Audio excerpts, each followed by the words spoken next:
Patricia is the Equity, Diversity, and Inclusion Consultant in the Office of Human Resources at the University of Minnesota. She presents on equity, diversity, and inclusion for units across the university, including 2 equity and diversity certificate workshops, implicit bias in the search process and selection processes, and addressing implicit bias and microaggressions. Again, it's an honor to have you here, Patricia, and thank you so much for being with us and sharing your wisdom on this topic. Thank you, Nicole. And first of all, I do want to apologize for the confusion on the slides. They gave me the job of running the slides, which I accepted. So, but welcome all. I just want to say, first of all, I believe that we are at over 200 viewers here. And I was informed that there were over 1,000 individuals that registered for this webinar. And I can't tell you how wonderful that makes me feel, because that tells me that we are in a place now that people realize that there is more that we on the individual level can do. Not only to be better allies for those who need allyship, but also to begin to lead as an ally. And in order to do that, it's really important for us to understand so many things. It's not something that you can just say, this is what I'm going to do. So I'm really happy that you're here to just begin to gather some tips about how to do this and how to do this in a way that is going to be meaningful for you and hopefully have results for you as well. So welcome, bienvenidos, and all of the other languages that I hope that are being captured here on this screen. Before we get going, I would like to take a quick poll of what's going on and what's on your mind. There are really just 3 questions that I'm going to present. Here's question number 1. All of them are going to be yes, no. So do you consider yourself an ally? So really quickly, you only get 30 seconds, so be quick, yes, no.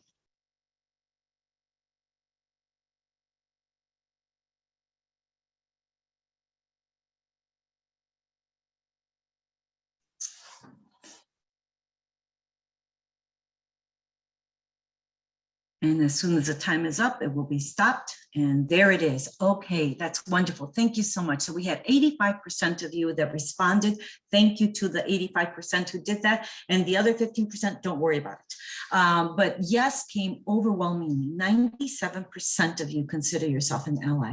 And 3% say that you're not. So welcome, you 3%. Hopefully you will learn a lot from this. And I also hope that those of you who consider yourself allies can get some better tips on how to become a better ally. So now we're going to go to the second question. Again, a yes, no, 30 seconds. The question is, do you think you have privilege? So really quickly. Thank you.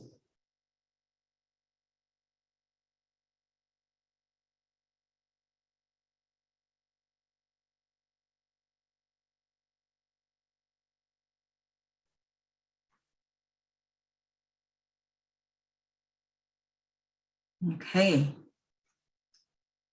Excellent. Thank you very much for the background work that's being done here. So we had an 88% response rate, so a little bit more than last time. So thank you again for responding. And yes, responded yes, that you believe you have privilege, and 10% said that you do not believe you have privilege. So this is something that we will be discussing, but thank you. That really helps me to understand where the audience is. And my third and final poll question for this is going to be presented here shortly. And again, you will only have 30 seconds to respond to the question. Do you consider yourself a good listener? Hope you heard that.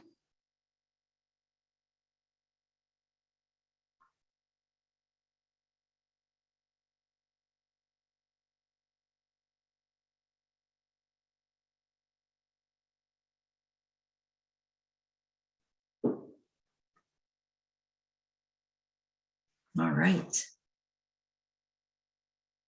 Excellent. Thank you once again. And our rate went up to 90%. So I think had I kept going with poll questions, we might get to 100% response. But thank you all. 87% of you said you believe you are a good listener, and 13% no. So these questions are questions that I am going to be considering as I go on in my presentation. So I'm going to stop sharing the poll results, but thank you all who took part in this. So now we're going to get into the presentation. And the first thing I'm going to do is go to and of course, go to our agenda. There we are. So of course, we've done our welcome.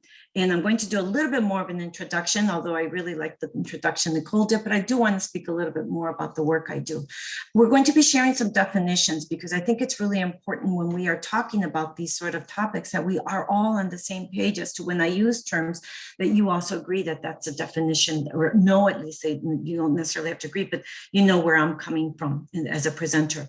We're going to talk a little bit about the current state of inequities that exist, the racial inequities, the social inequities, and the inequities in the workforce, right? Because I think that's why many of us are here, is how we want to be better leaders and be better allies in our work environment. And then how is it that we become an ally, right? What are the steps, being curious, one act at a time. And also that realization that mistakes will be made, period, mistakes will be made, and how we can move from that. Stay open to learning. And I do hope to leave some time for questions towards the end of the presentation. Okay, so here we go. Who am I, first of all, right? Patricia Isaac. She, her, yes pronouns. I work here at the university. It's actually my second time here at the university. I was here 20 plus years ago in the office of the general counsel in my previous career as a paralegal, and loved it, just loved it.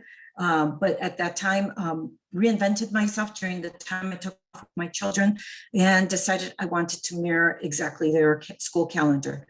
So became a Spanish teacher, head of a school, the department at a private school here in the Twin Cities, and went to school literally with my children from preschool through 12th grade. So that was a 15-year sort of career path I took at the time. And then decided I wanted to do something else. And what I discovered is that I had a common sort of thread that I had done in my two previous careers that I really wanted to focus on in my third. And that was to really look at the social inequities and inequities that exist around us and to help diminish those inequities. So really what I wanted to be was a strong ally, right? And really move myself into action, which is why I came back to the U, got my master's in human resource development. And here you have me now presenting to you on topics that I consider myself well-versed in. So I'm sharing with you this portrait of Frida Kahlo. It's a self-portrait of hers. And the second one is a painting that she herself did. And it's not that I love watermelon, but I do love the fruit. But it's more what she says is vive la vida, live the life.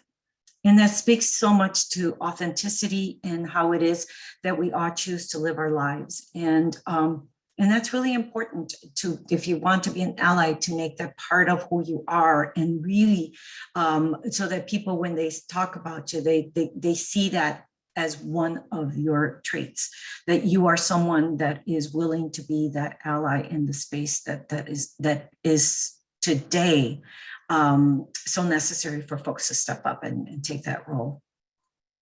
I am a first generation American. I was born and raised in Chicago. I and my three siblings were educated there. None of us went away for college. We all lived at home. So it was quite a busy household for many, many years.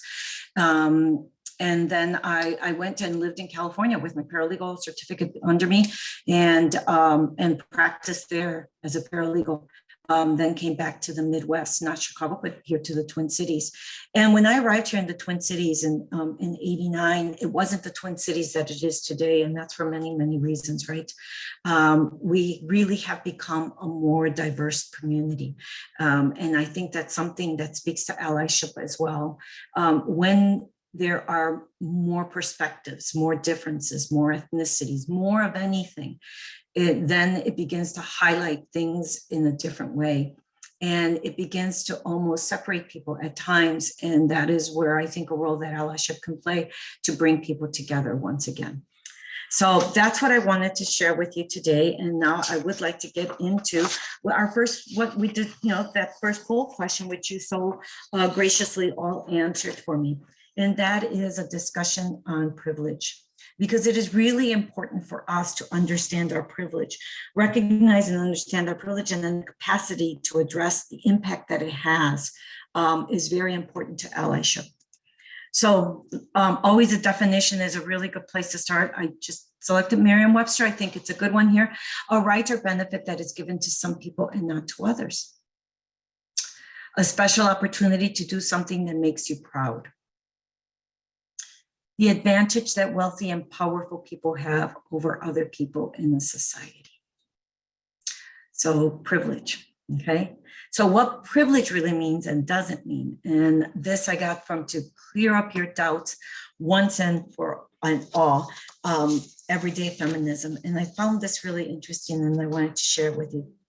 If you get upset when you are told you have privilege, then you do not understand what it means in the context of social justice and the work that we're trying to achieve. Talking about privilege should be uncomfortable.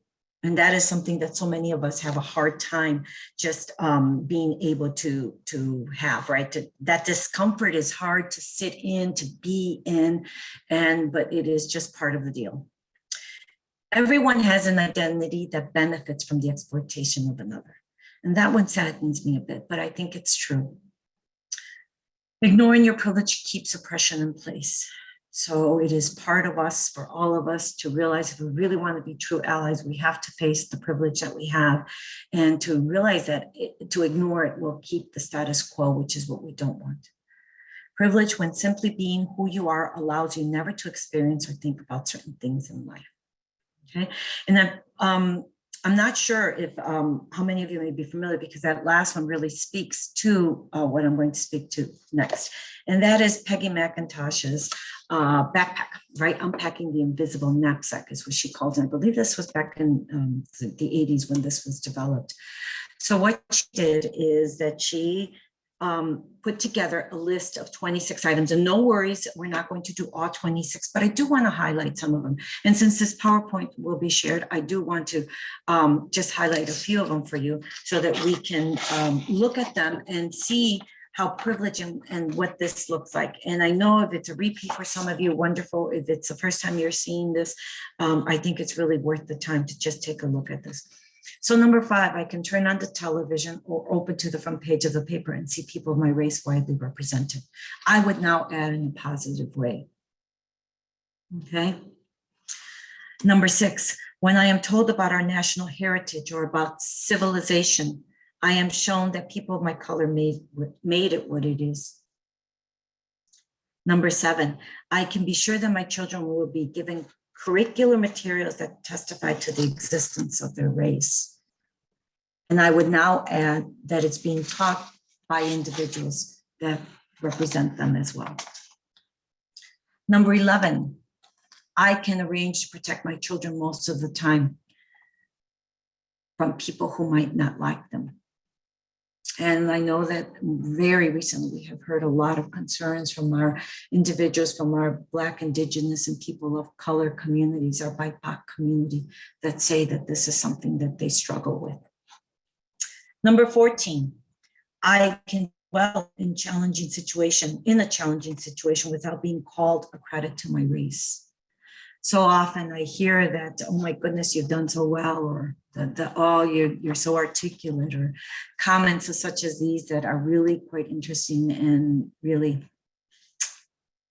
not the best. Number 15, I am never asked to speak for all the people of my racial group. It's a privilege, okay? That's a privilege. 18, I can be pretty sure that if I ask to talk to the person in charge, I will be facing a person of my own race. And I can tell you personally, I could probably count on a hand how many times that has happened for me. So that is a privilege if you have that. And this is the last screen where I will share number 22. I can take a job with an affirmative action employer without having coworkers on the job suspect that I got it because of race. And maybe you have even heard individuals say, oh, that individual got it because of, right? So that's a privilege. And number 24, I'll end here. I can be sure that if I need legal or medical help, my race will not work against me. And more we're hearing about the inequities that exist in those professions. Okay, so really it's a wonderful list, and you can find it now. You can find videos and YouTube and all of it that sort of demonstrates how privilege has really worked in a way that has kept the status quo going. So something to consider, privilege. So thank you for those of you who responded to that poll question. So another definition that's really necessary for us is going to be that of ally, right? An ally, an individual who takes on the struggle as their own. is willing to say something when they notice it, because saying nothing is acceptance of the behavior, focuses on and listens to learn. And many of you said that you were allies, so I hope that that is something, the definition that you can identify with. Dr. Lila Watson, an Aboriginal elder, activist, and educator, sums it up. If you have come to help me, you're wasting your time. If you have come because your liberation is bound to mine, then let us work together. And that's when you are an ally, when you are bound with those that you are trying to help. Advocate, another level of an ally, is someone who publicly supports a change. And it's not for everyone. So that's really important to recognize where you sit on this, spectrum of being an ally. And I think what's important is to just be an ally. If you're comfortable and are able to be more of an advocate, excellent. If you're comfortable and able to be more of an accomplice, wonderful. Someone who is willing to act, to create an inclusive, equitable, and safe environment for all, with the willingness to risk their own social and or professional standing and physical safety.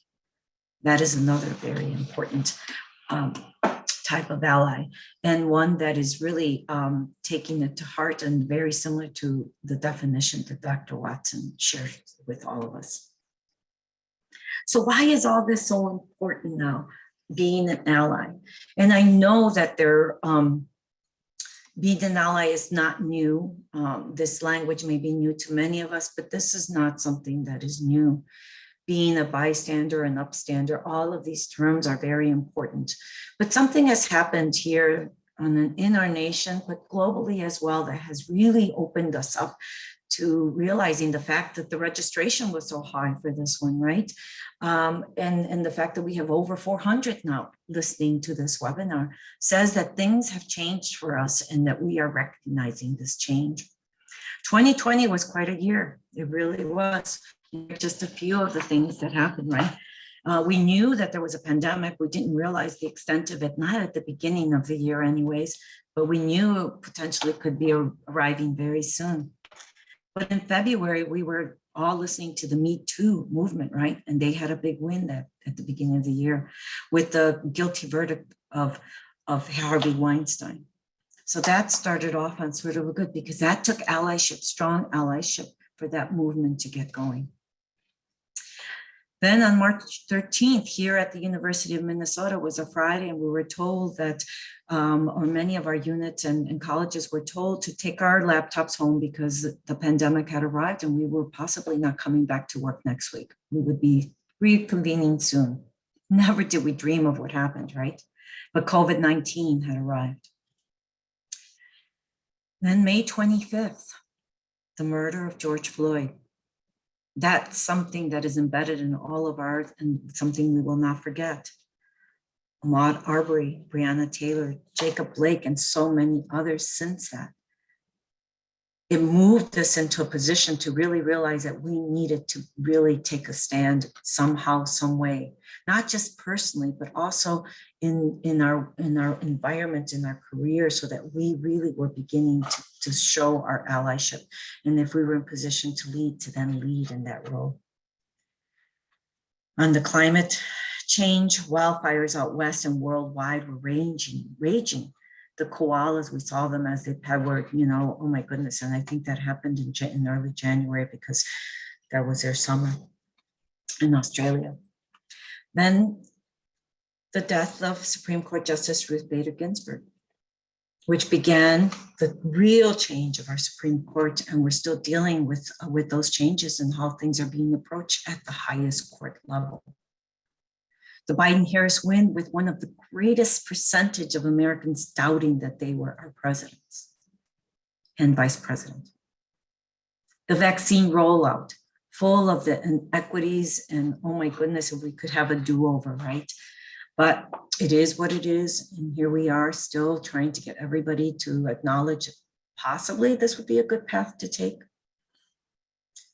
And then the working from home situation, right? The hybrid work, the great resignation that so many are experiencing. All of this has moved us into a position to say we need to do something. So welcome, because that's why we're here. So being an ally is a journey. And I take this from Better Allies because it presents one, a very colorful, right, sort of framework and a piece of the puzzle. And I love it in this way because yes, it sort of directs us to start in one spot, but I believe like all puzzles, you can start anywhere. If you're an edge person, do edges first. Well, you know, so just as long as you start, right? But it is important to understand. So what it says is to understand your privilege, to get curious, to start with a single act, right? Don't overwhelm yourself. Start someplace though. Be okay with making mistakes and then to keep learning. So I'm going to go through this journey with you and sort of highlight how it is that I see that this can be accomplished. I think it's really important for us to get into action. So here we go. Get curious. We need to learn more, and definitely we need to educate ourselves better.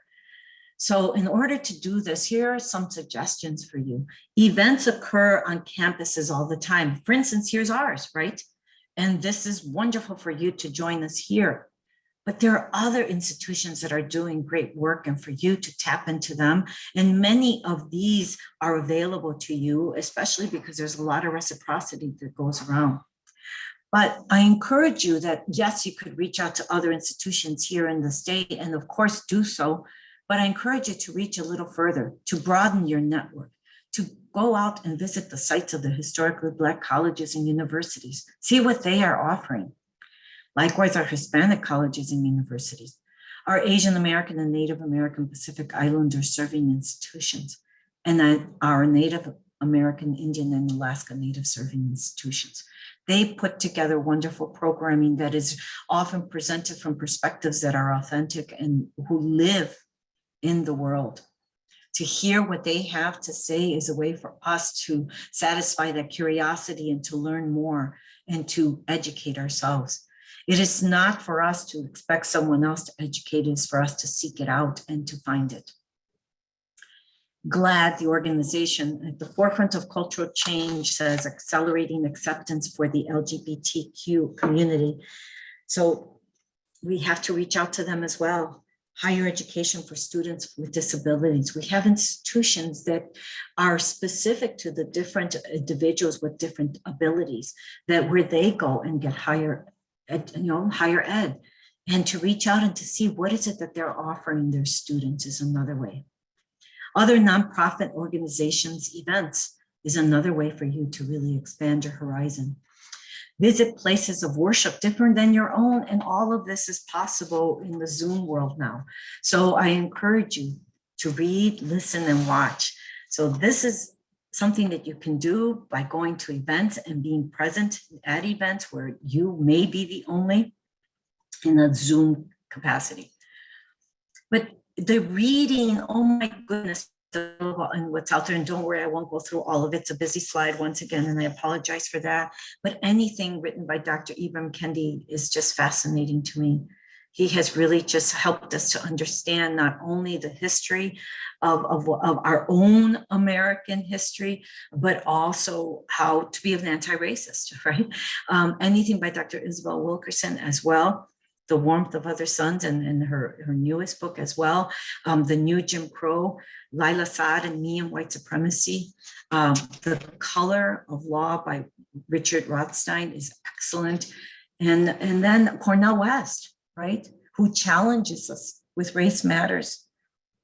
And also the topic of that is so hot, right? Critical race theory.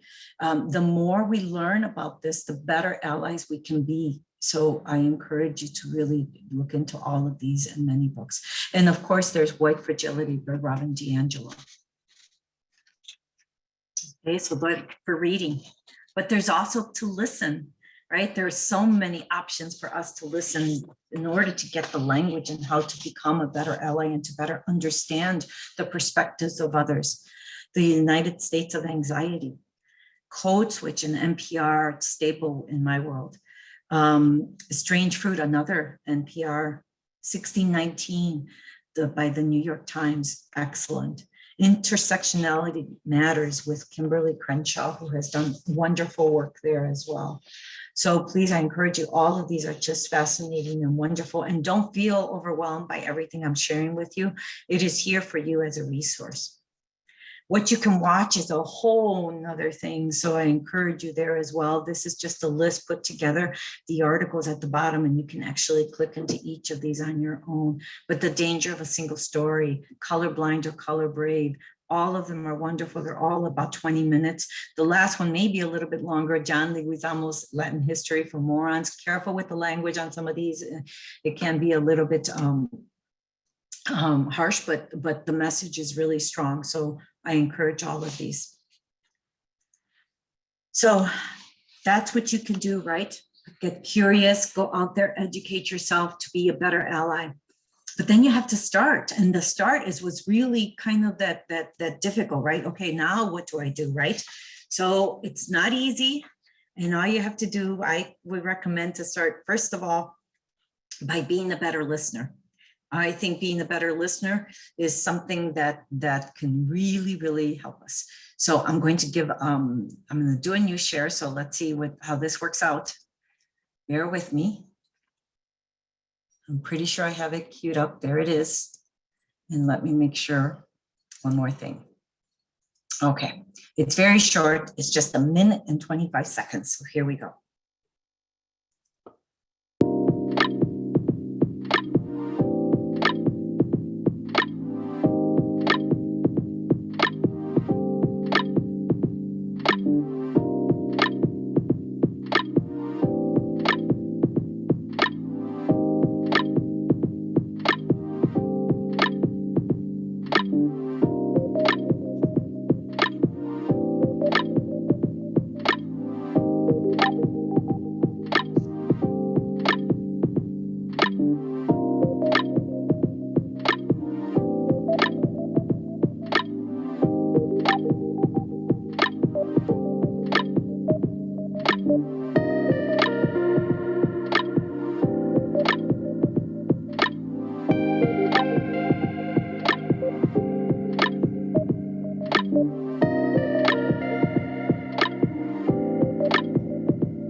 Okay, so going back to my screen now. So thank you for indulging that. That was great. And I believe I might be on the wrong screen still. I apologize. There we are.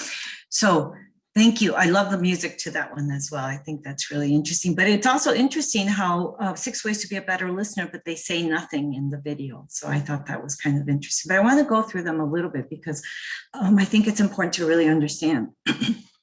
Avoid giving advice is a really hard one for many of us, right? Because we're hearing, we're listening, and often we think we have a solution. We can just share it and just tell someone how to do it.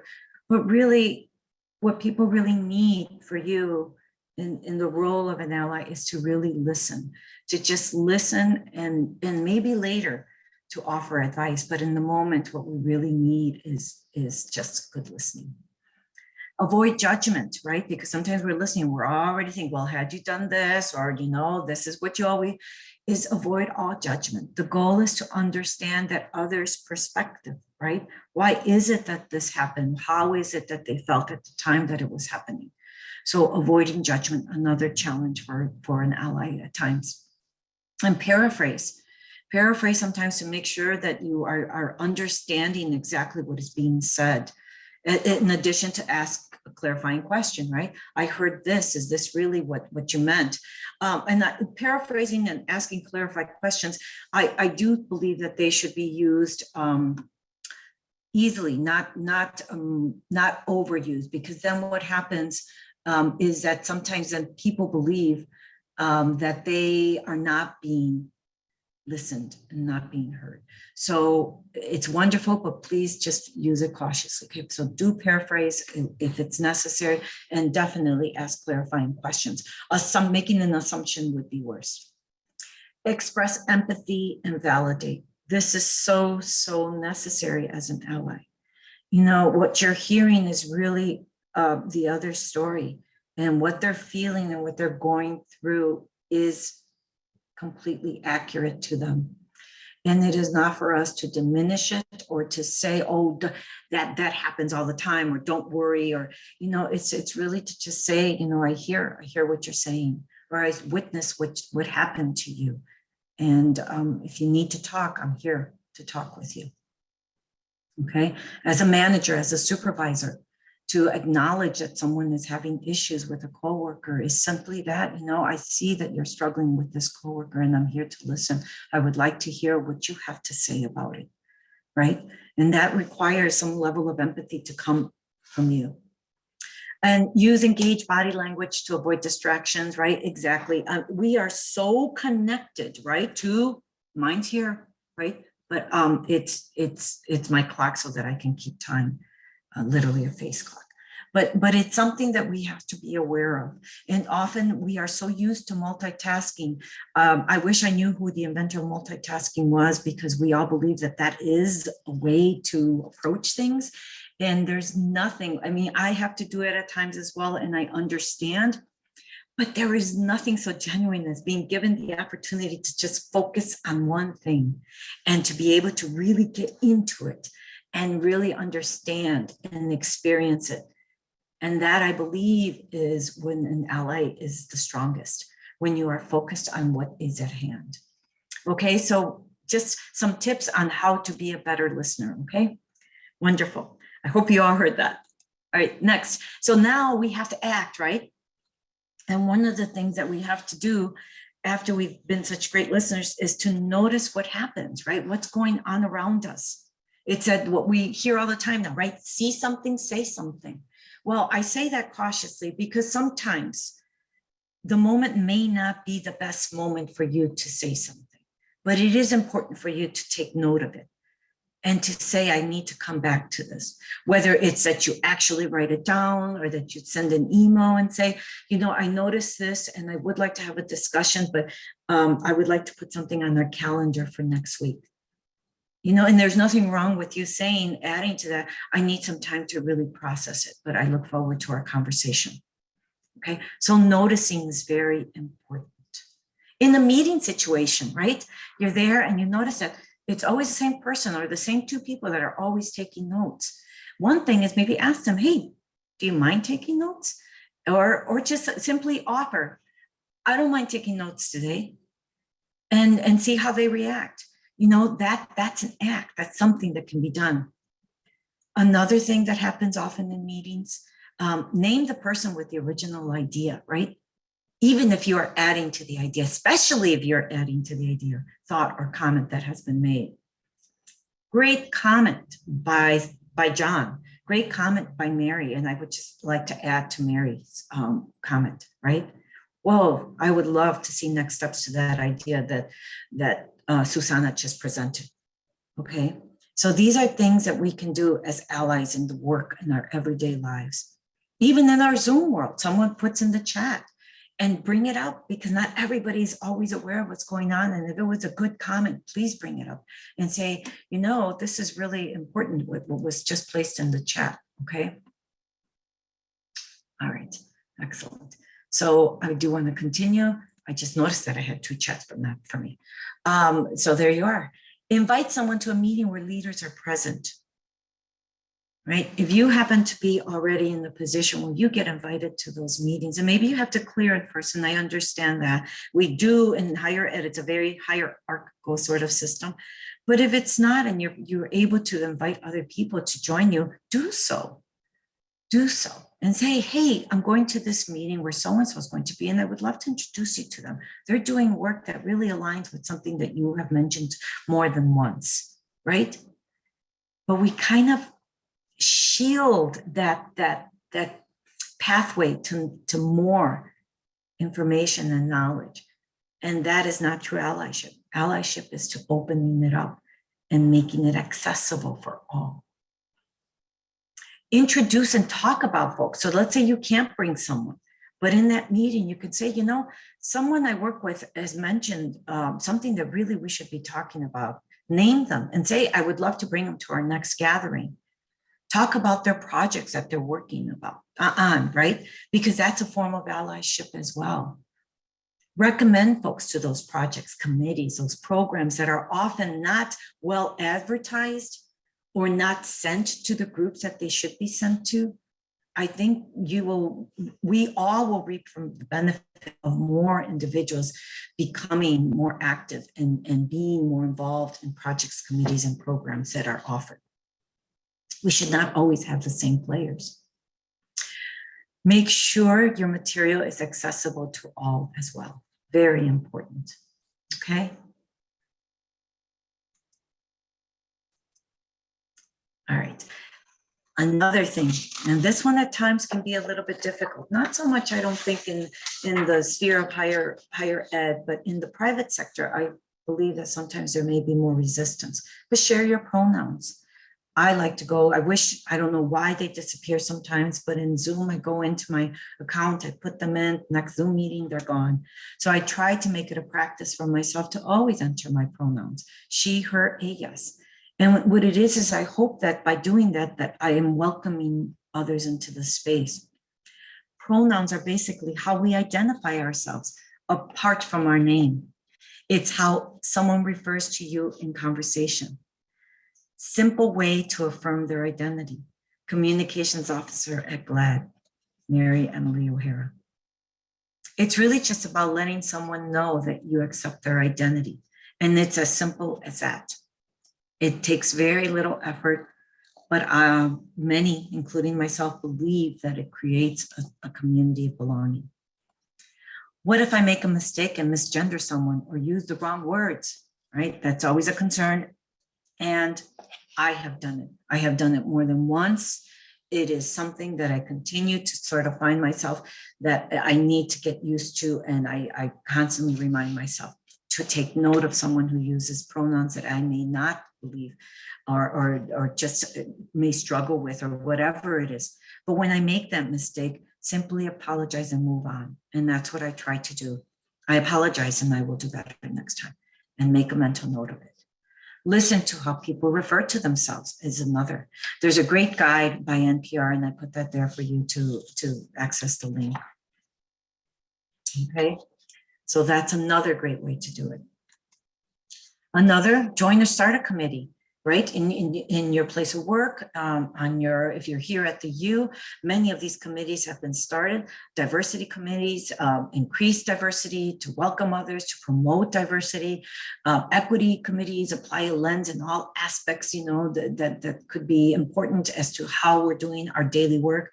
And inclusion, create an environment that is ready and to welcome, right? Because if we're not ready to welcome, the rest of the work is not going to really be successful. So these are often DEI committees, EDI, ID, I mean, it's just however it is that the focus that they want to bring is, but they're all excellent. Committees to review policies, very, very important. Dr. Ibn Kendi says that it is in the policies and procedures where our systemic and structural inequities live, that they just get cozy and just know that they're going to be used to defend inequities in the status quo. So it is important for us to create a group of allies that say, you know what, especially if you're an ally that prefers not to be at the forefront, but we need individuals to do this work, to sit down, to look at them and to ask the question, what's the purpose of the policy? Does the policy create barriers? Who is this policy trying to prevent from getting into or onto, right? So to ask these questions and have rich conversations around it, and then to bring the policy owners and have them explain to you what is this really about? All excellent committees to form or to join. Review position descriptions, especially before they are needed.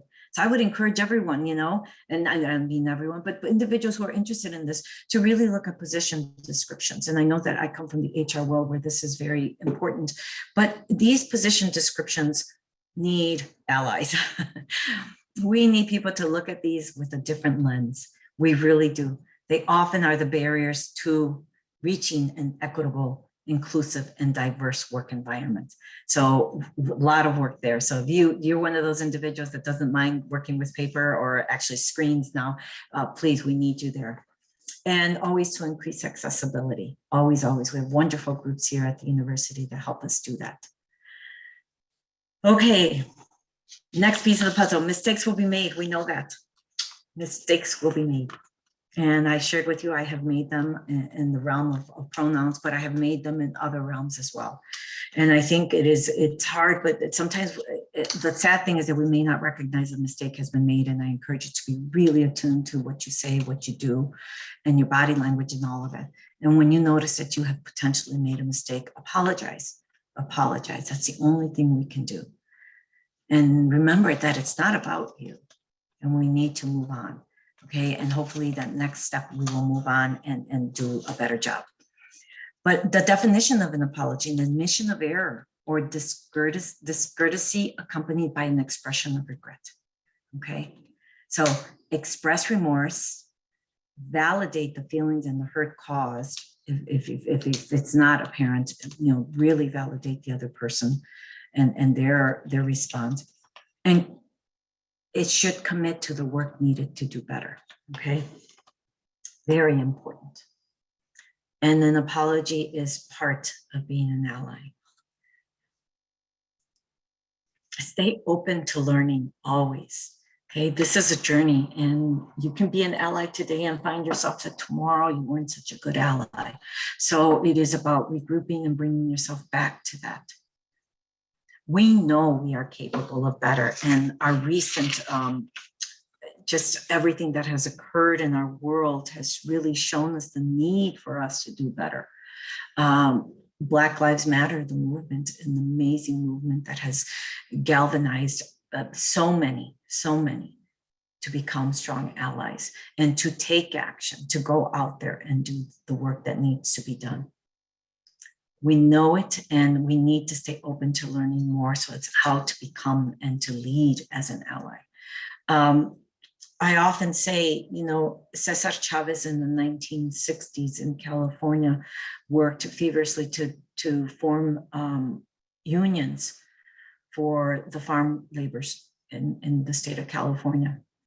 And it was a time where people of Filipino descent, of Mexican and Central American descent, and others, many others, African Americans were out there, and lower income status white people as well.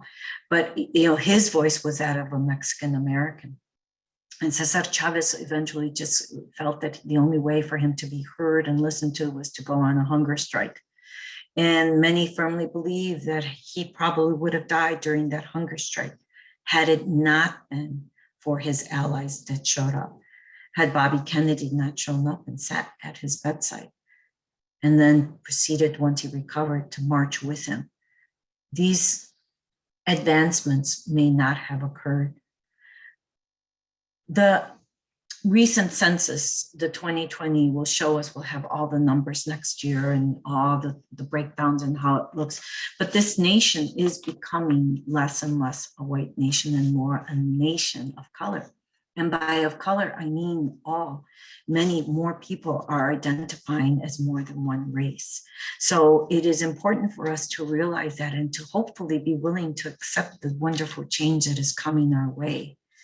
But in order to do that, if we're not careful and really increase our allyship, not only at the personal level, but also in our work environments, we could become a complete triangle, right? Where only a certain group of individuals will only reach the top, which is pretty much where we are now. And it is important for us to begin to break down those barriers, and it is through allyship that can be accomplished. Representative Lewis, another example in history where the first time he walked across the Edmund Pettus Bridge, it was amazing that he wasn't killed, he and his other marchers. But that second time they walked across that bridge and arm in arm with white allies, it made a huge difference. So it is important to realize that allyship is something that people from the BIPOC community, myself included as a Mexican-American first-generation individual, realize that I can't, no matter how committed I am to my work, no matter how much I try to achieve what I want to achieve and see, it will not happen unless leadership decides that these issues are important and that my coworkers and all those that are here decide that this is what we have to do and take on that role of being an ally. So it is important work. So with that, I am going to say thank you because I do want to entertain and make sure that I have time for questions for you. And I believe that questions will be coming. I hope. Please put them in the chat. Thank you so much, Patricia, for presenting on this topic. We'll now move towards the Q&A portion of the webinar. So I've got a question here for you. Do you have any resources for improving position descriptions to be more inclusive? Absolutely, yes. And at the end of the, I do have my email where you can contact me directly. There are wonderful resources that are available now. And I think this realization is very, unfortunately, it is a recent realization that we can do better, but there is so much work that we can do in those position descriptions. So yes, please reach out to me. Thank you, yeah. Great, thank you. I've got another question here that I have heard a lot about job description review in context of equity.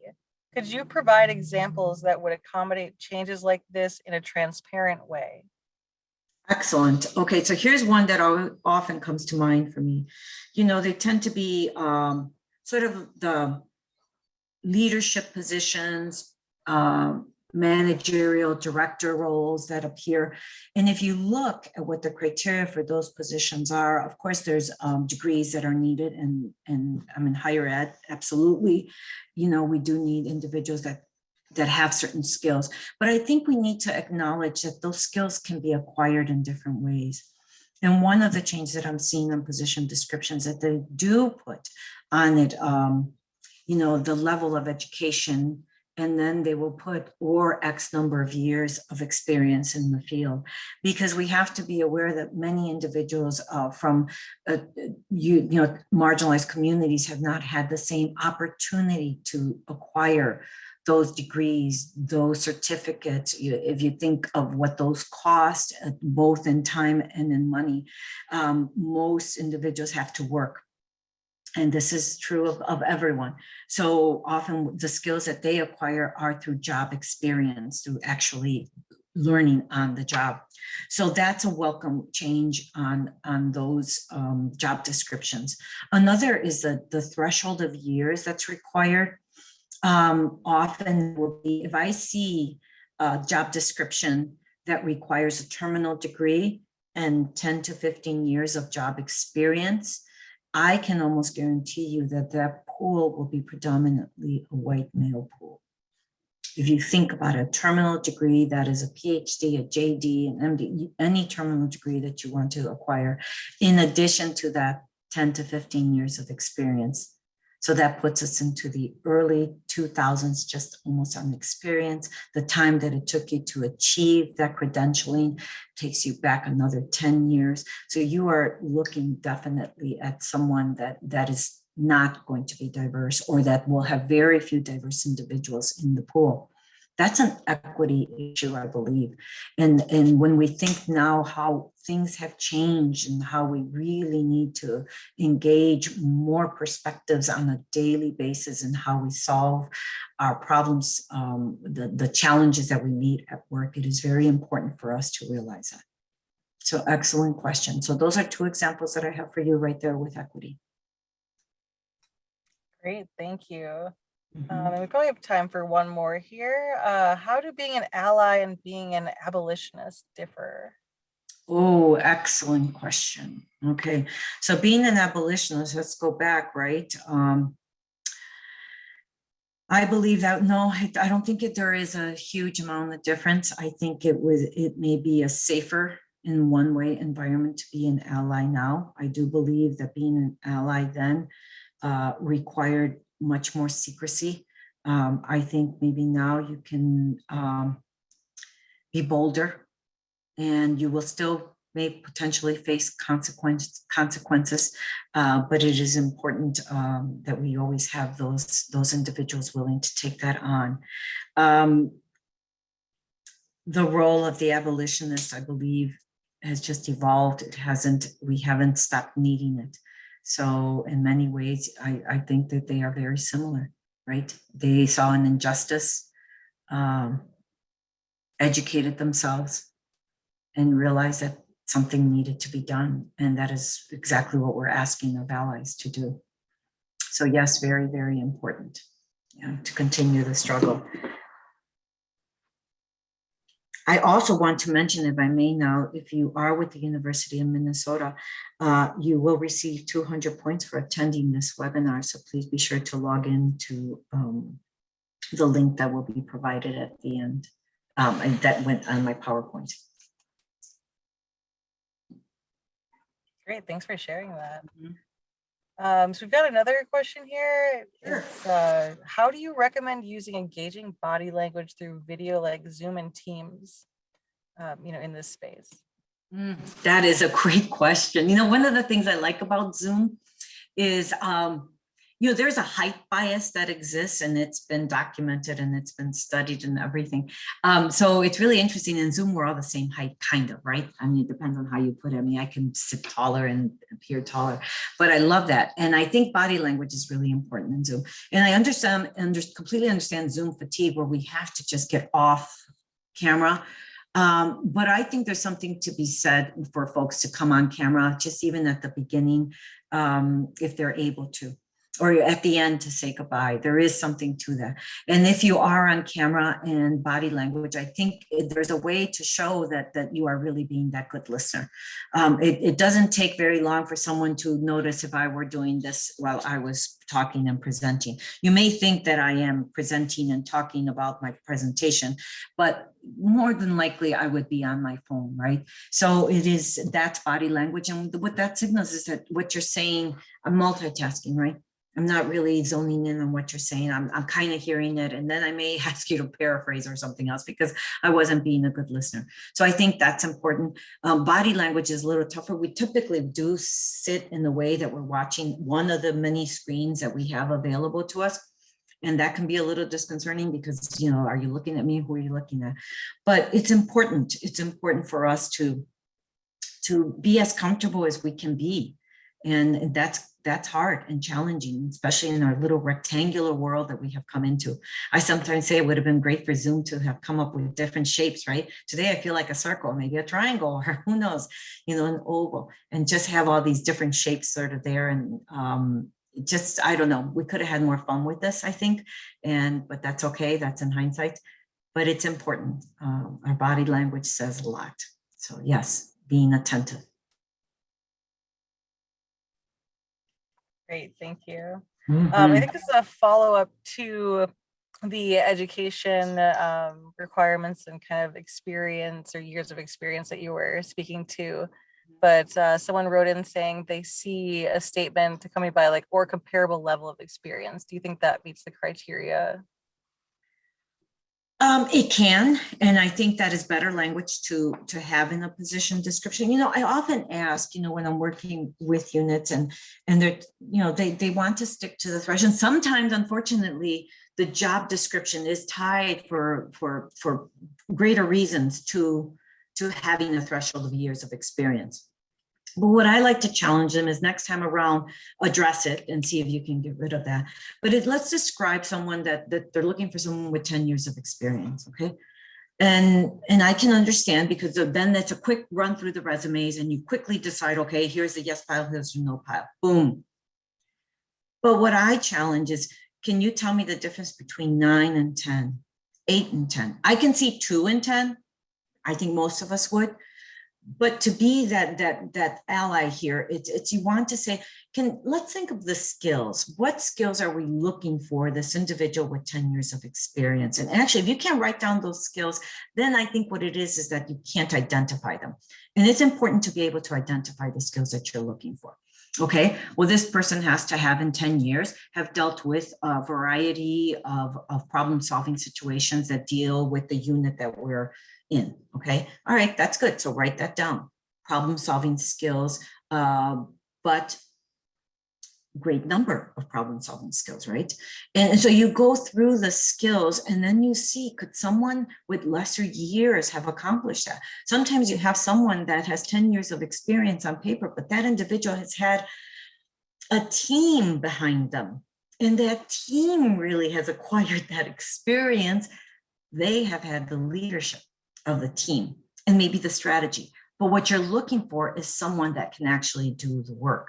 So then you have someone with 8 years of experience with a very small team of 1 or 2 that is actually doing the work. So at that point, you have to realize and help others see that this is a comparable sort of situation. So if you can do anything to work on those threshold years, that is one of the big ones, definitely. There are many more. There are many, many more. All right. Thank you so much, Patricia, for your time and your incredibly useful information. It's been a pleasure having here. Would you please share the last slide of the presentation? Absolutely. Okay, so there's some resources and going. So as I Is that the mentioned, one? yeah, perfect. As I mentioned earlier, we will send a link to the webinar recording within a week of today's webinar. If you enjoyed this webinar and would like to continue engaging in similar topics, please take a look at our upcoming professional development courses. The college's contact information is also listed on this slide if you'd like to learn more. Thank you for joining us today and have a wonderful afternoon. Thank you, everyone. Yeah, thanks.